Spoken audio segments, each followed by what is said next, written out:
السلام علیکم ناظرین، آج کا ٹاپک بہت اہم ہے۔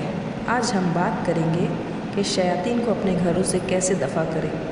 اس کے 3 طریقے ہیں، لیکن ان طریقوں پر تبصرہ کرنے سے پہلے یہ جان لیجئے کہ اللہ نے شیاطین کے بارے میں کیا فرمایا ہے۔ اللہ پاک قرآن شریف میں فرماتا ہے کہ شیطان تمہارا کھلا دشمن ہے، تو تم اس کے ساتھ ویسے ہی رہو۔ اسی طرح رسول اللہ صلی اللہ علیہ وآلہ وسلم نے فرمایا کہ ابلیس اپنے تخت پر بیٹھتا ہے اور تمام دوسرے شیطانوں کو اپنی مجلس میں بلاتا ہے اور ان کے کارنامے گنواتا ہے۔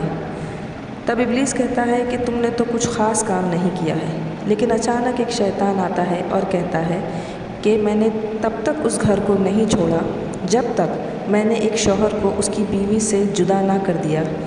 ابلیس سے سنتے ہی خوش ہو جاتا ہے اور کہتا ہے کیا ہی بہترین کام کیا ہے آج تم نے، اور پھر اسے اپنے پاس بلا کر انعام دیتا ہے۔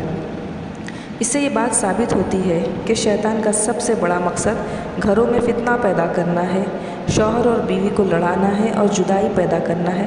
اسی طرح گھر کے لوگوں کے درمیان بھی غلط فہمیاں اور فتنہ پیدا کر کے گھروں کو برباد کرنا ہے، کیونکہ جب ایک گھر برباد ہوتا ہے تب پورا ایک معاشرہ، پورا ایک سماج برباد ہوتا ہے، اور یہی ابلیس کا اصل مقصد ہے۔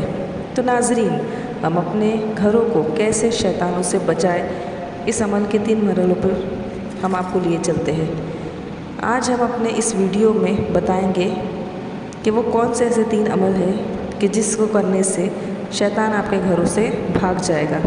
نمبر 1، ہم جب بھی اپنے گھروں میں داخل ہو تو اللہ کا نام لے کر داخل ہونا چاہیے۔ یہ سنتے ہی شیطان بوکھلا جاتا ہے اور کہتا ہے کہ اس گھر میں میری کوئی جگہ نہیں ہے، لیکن اگر آپ ایسا نہیں کرتے ہیں اس وقت شیطان خوش ہو جاتا ہے اور کہتا ہے آج یہ میرا گھر ہے۔ اسی لیے ناظرین، گھر میں داخل ہوتے وقت بسم اللہ الرحمن الرحیم بول کر داخل ہوا کرے اور سلام کر کے داخل ہوا کرے، اور اسی کو اپنی عادت بنا لے۔ بھلے ہی گھر میں کوئی ہو یا نہ ہو، آپ کو سلام کرنا ضروری ہے۔ دوسرا طریقہ یہ ہے کہ جب آپ اپنے گھروں میں رہو تو روزانہ سورہ بقرہ کی تلاوت کو عام بنا لو۔ رسول اللہ صلی اللہ علیہ وسلم نے ضمانت دی ہے کہ میری امت کے جس گھر میں سورہ بقرہ کی تلاوت ہوا کرے گی اس گھر میں شیطان ہرگز اپنی جگہ نہیں بنا پائے گا، شیطان اس گھر کو چھوڑ کر بھاگ جائے گا۔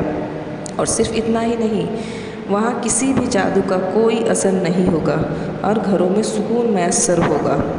ناظرین، اگر آپ روزانہ سورہ بقرہ کی تلاوت نہیں کر سکتے ہو تو کم از کم اس سورہ کی تلاوت کی ریکارڈنگ جو آڈیو ہوتی ہے وہ اپنے گھروں میں لگا لو اور خاموشی کے ساتھ، پورے ادب کے ساتھ اس تلاوت کو سنو۔ انشاءاللہ تعالی آپ کے گھر کی تمام پریشانیاں دور ہو جائے گی اور شیطان آپ کے گھر کی طرف کبھی پلٹ کر نہیں آ سکے گا۔ تیسرا طریقہ یہ ہے کہ رسول اللہ صلی اللہ علیہ وآلہ وسلم نے فرمایا کہ جو کوئی روزانہ لا الہ الا اللہ وحدہ لا شریک لہ لہ الملک و لہ الحمد وہو علی کل شیء قدیر 100 مرتبہ پڑھے گا، اس کا ثواب کچھ ایسا ہوگا کہ جیسے 10 غلاموں کو اس نے آزاد کروا دیا۔